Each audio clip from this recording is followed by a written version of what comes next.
Namaskar friends, welcome to session 31 in our course on operations management, and we have started now the second part of the discussion regarding the course.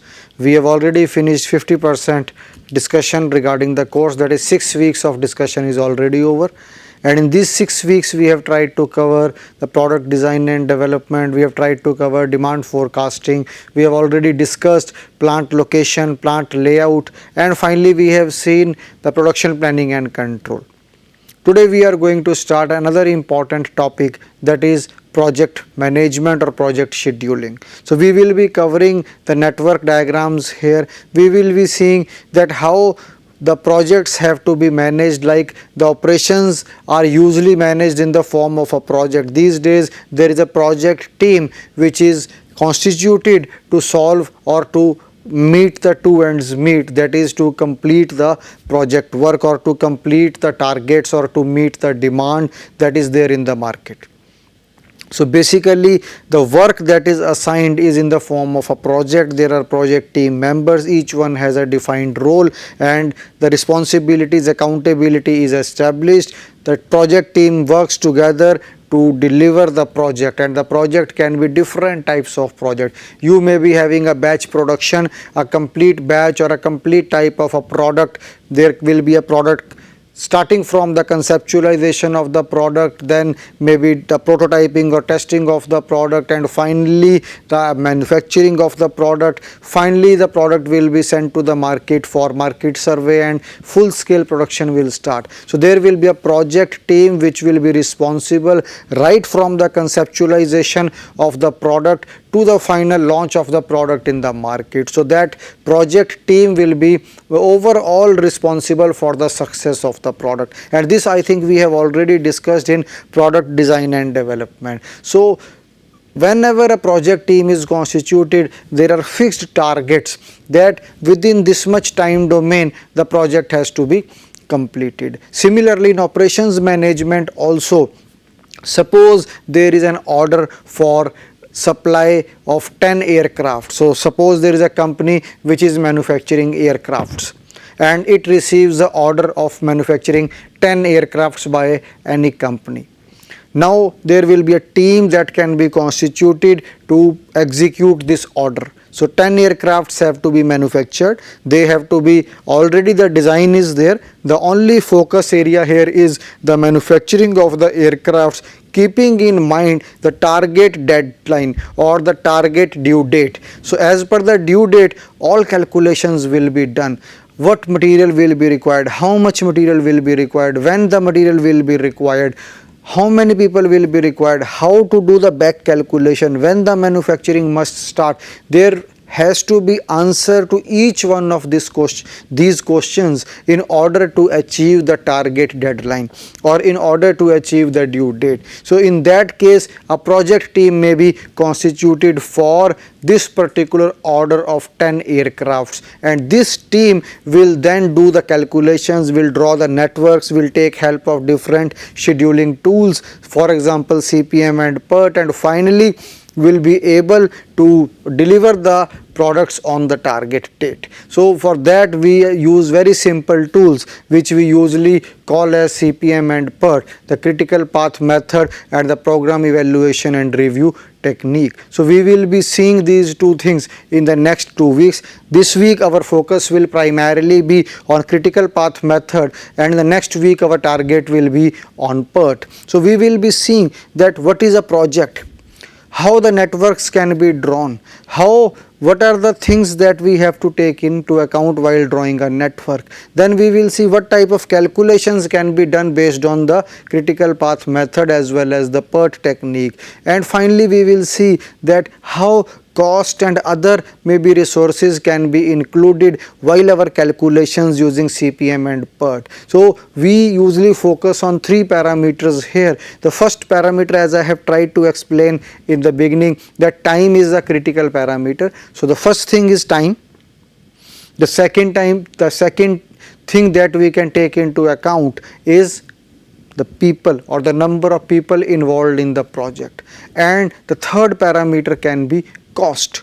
So these are the 3 important resources that we will be optimizing using the CPM and PERT technique. So we will focus on time, we will focus on manpower, we will focus on cost, and try to solve different problems and try to schedule the projects in such a way that our target due deadlines are met effectively and efficiently. So let us start our discussion for week 7, and the first session that we have today is regarding project scheduling. And in project scheduling our focus will be to understand the two words, that is project and schedule. Schedule is always in the time domain. So we will be studying a project, what is a project, how to define a project, and then we will see how to represent a project on a piece of paper. What are the various rules that we use to draw the network or to represent the project in the form of a network. So let us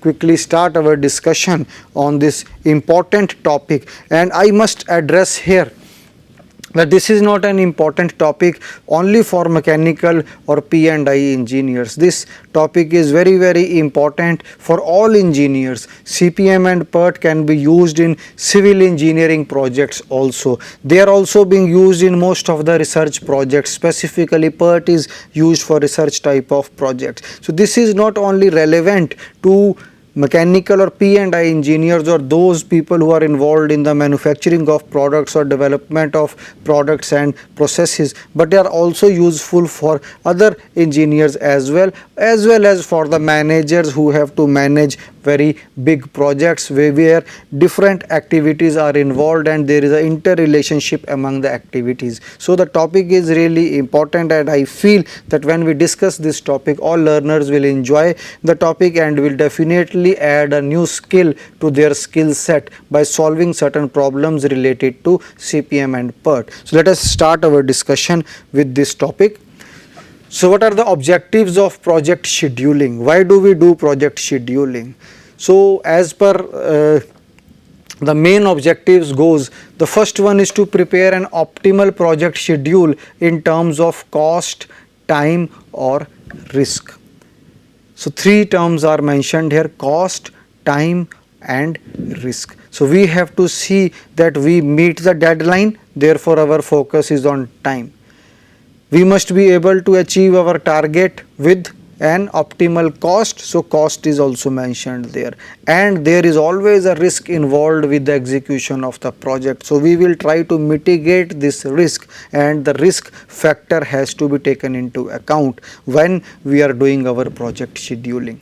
So these three parameters are important when we are focusing on a preparation of project schedule. The second objective is, it is difficult to optimize the three variables at the same time.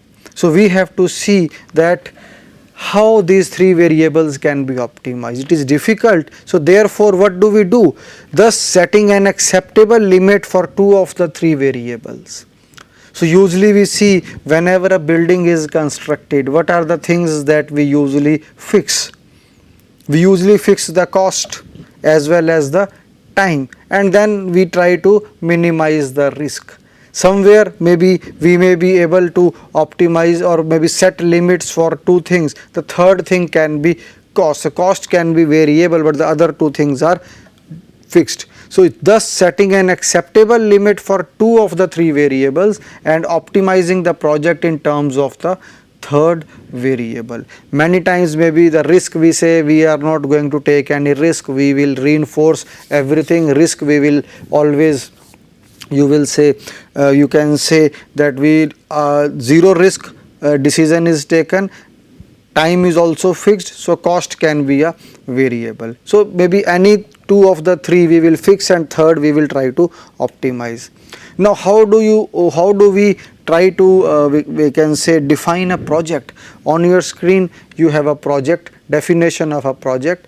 A project is a series of activities directed to accomplishment of a desired objective. Now the desired objective can be construction of a building, it can be delivery of 10 aircrafts to a to the customer. It can be maybe setting up of a assembly line for manufacturing of a car. So the objective can be anything, but the project is a series of activities. So it is a combination of activities or jobs that when finished are able to represent the accomplishment of an objective. The objective is pre-decided. We do a project in order to achieve a objective. So a project, we can say a series of activities, is directed to accomplishment of a desired objective.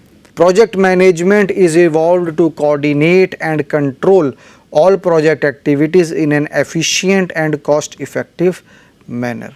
So basically the concept of project management is a subset of the operations management. So in operations management we have a broad objective, whereas the project management is one subset where our focus is on managing the activities related to the successful accomplishment of the objectives of operations management. In operations management we may set a particular objective. Within that domain, project management will focus on these three parameters that we have already seen: the cost, time and risk, and will try to optimize the use of resources so that the targets are achieved. So project management is evolved to coordinate and control all project activities in an efficient and cost effective manner.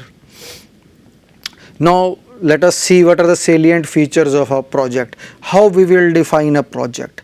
A project has identifiable beginning and end points. So as I have already told and tried to explain with the help of an example, suppose we have to meet a target of supplying 10 aircrafts to a company. So we have to take a decision when the manufacturing of these aircrafts must begin, what is the start date of this project, and the deadline on the day when we have to pack this or dispatch this order for the customer. That deadline is also fixed. So the project has a identifiable beginning and end points.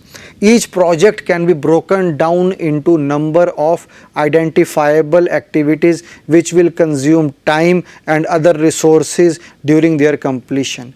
So this project can be divided into or has to be divided into number of interrelated activities, and each activity will definitely involve some time. It will involve resources in terms of manpower, machine, equipment. So these activities, when combination of these activities or interrelated activities, when these activities are completed successfully, it represents the completion of the project. A project is scheduled to be completed by a target date, which I have already highlighted. A project is usually large and complex and has many interrelated activities. So it may, like I have already given an example, manufacturing of an aircraft will involve maybe hundreds or thousands of interrelated activities. So the project is very large in size. It has interrelated activities which have to be completed for the success of the project.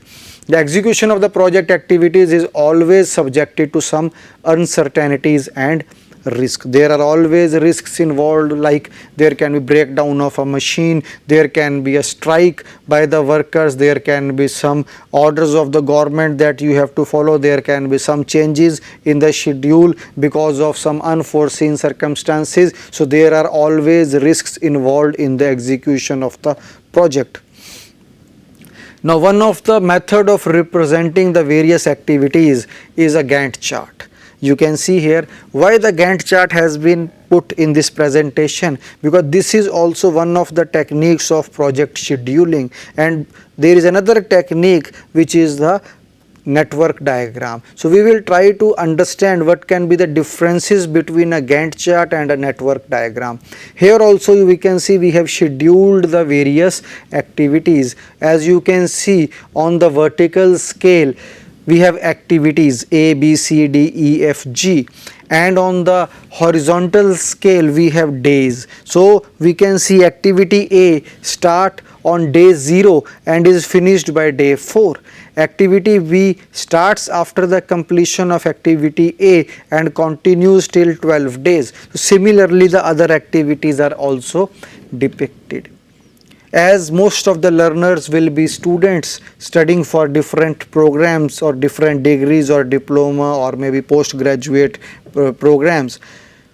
Most of the time whenever you are doing a project, you are always told to draw the Gantt chart and show that how your project will be completed, what are the various activities involved. For example, for a bachelor's project or a BTech project, usually the students start with literature review, then development of experimental setup, then they go to experimentation, then data analysis, then the next activity is maybe the writing of the thesis, finally the submission. So different activities are involved in the completion of the BTech project, and this is the way the activities can be represented. Suppose it is a 1-year project, you divide the time into 12 months, and then maybe the first 2 months can be related to literature survey and problem formulation.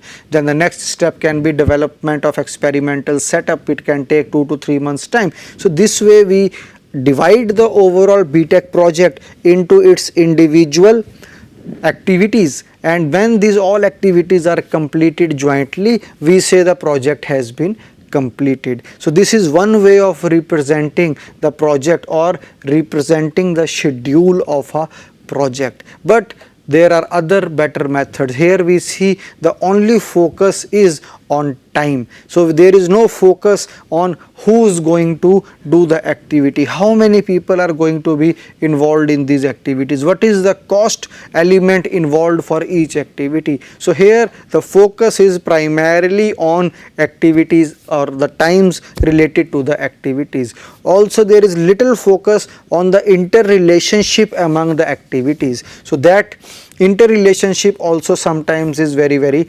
important, because there will be some activities which can be done concurrently, but there will be some activities which are interdependent. So the start of one activity may be dependent upon the end of another activity. So the activity can only start when the previous activity has been completed. So that kind of interdependence among activities is not very clear with the help of a Gantt chart. So therefore we go for network diagrams which offer us all this flexibility of including the manpower involved, including the cost factor involved, including a little bit of risk involved also. So network diagrams help us to focus on all the 3 elements of a project schedule, that is the cost, the time, as well as the risk involved.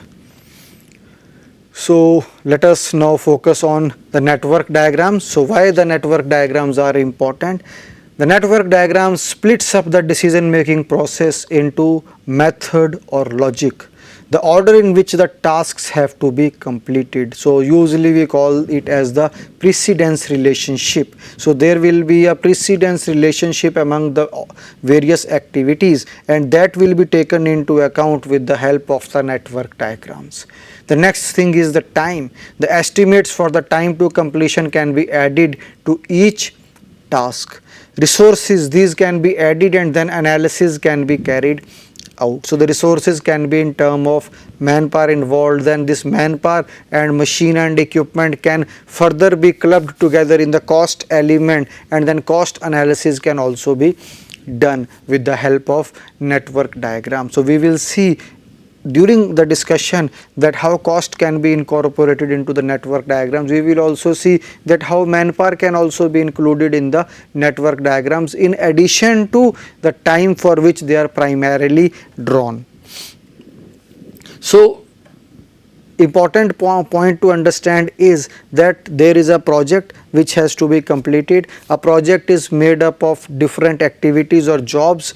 These activities may have some interrelationship among them. We have to represent this network on a piece of paper, and then we have to do the analysis and do the calculations to find out that whether we will be able to meet the deadline or not. For example, there can be a tournament that is coming up in 2020. Right now we are in 2017, so we have 3 more years to go. So we can make use of these network diagrams to find out or to schedule our activities so that all the stadiums that are required for the execution or for conducting the tournament are ready by the deadline. So we can see that the acquisition of land must be completed by such and such date, which is one activity. After that, the foundations have to be laid, or the drawings have to be, the architects have to finalize the maybe designs of the stadium, so that has to be completed by this date. So there can be, these two things can go parallel. If you know that this is the area that we are planning to acquire, so based on that the architects can start their work. So there can be some parallel time between these two activities, and then further we have to see how when the foundations can be laid, and then how what will be the different time targets or due dates for the structure to be built, and finally what is the deadline when the structure will be ready to be handed over to the organizers. So maybe 3 years time schedule can be worked out, so that we are not delayed in handing over the stadium to the organizers. So that is the maybe one of the applications of the use of these networks. Similarly, when we are doing our operations on the shop floor, we can again make use of these networks and schedule our activities, schedule the different operations in such a way that we are able to meet the deadline of the delivery that has been contracted with the vendor or with the customer. So we can see that in order to do all these calculations, in order to take these decisions, we have to represent the project on a sheet in the form of a network diagram. So a network, basically, as we have seen why network diagrams are important, now we are coming to the actual maybe understanding that what is actually a network. So we will see a network is the graphical representation of the project, which we will see in the subsequent slides with the help of a diagram. A network is the graphical representation of the project activities arranged in a logical sequence and depicting all the interrelationships among them. So a network is basically what can we call as a drawing, or it can be called as a pictorial representation or a graphical representation of the various activities that are involved in the project. One more important thing has been highlighted in this point, and that is the interrelationships are also clearly established in the network diagram or with the help of a network diagram. A network consists of activities and events. So we will see that what are the activities and what are the events. An activity is a physically identifiable part of a project which consumes both time and resources. So we will see that an activity or activity is a representation of one job. For example, we want to construct a house, so the laying of the foundation can be one activity. So this activity is identifiable because we are constructing a house, we have to make a foundation. That is our first task. So for foundation, it is an identifiable part of the project, and it will consume certain time, and there will be some people, some material, some equipment that will be required to complete this activity. So that can be called as one activity. Then there can be other activities like erection of the walls can be another activity, laying of the roof can be another activity, setting up of the electrical connections can be another activity. So you have combination of activities that are involved in construction of a house.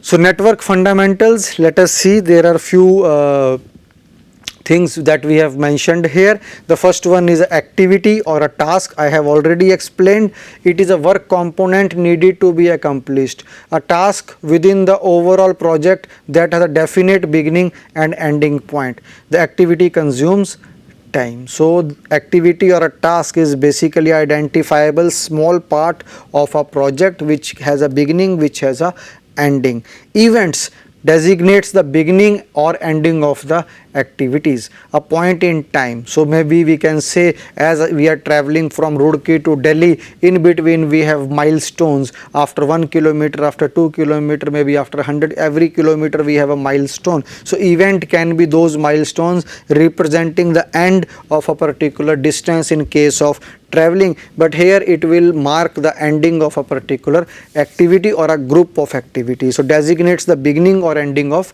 activity. So at an event, some of the activities will be finishing and some other activities will be starting.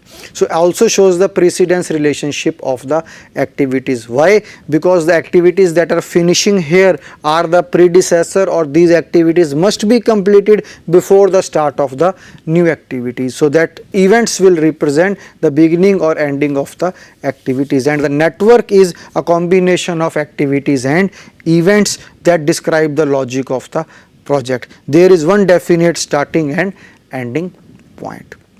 So we, in today's session, we have seen that what is an activity, what is an event, what is a network, as is clear on this slide. And prior to this, today we have seen that what actually is the importance of project scheduling, and then we have tried to compare the two important representations of a project. One is the Gantt chart and another one is the networks, and we have tried to just understand the basic terms related to a network diagram. And in the next session we will see that what are the rules that are used for drawing a network. We will see the Fulkerson's rule and the maybe the use of the dummy activities for showing the precedence relationship among the various activities. So the introductory part of the project scheduling is over today. In the next class we will focus more on the actual drawing of the networks. Thank you.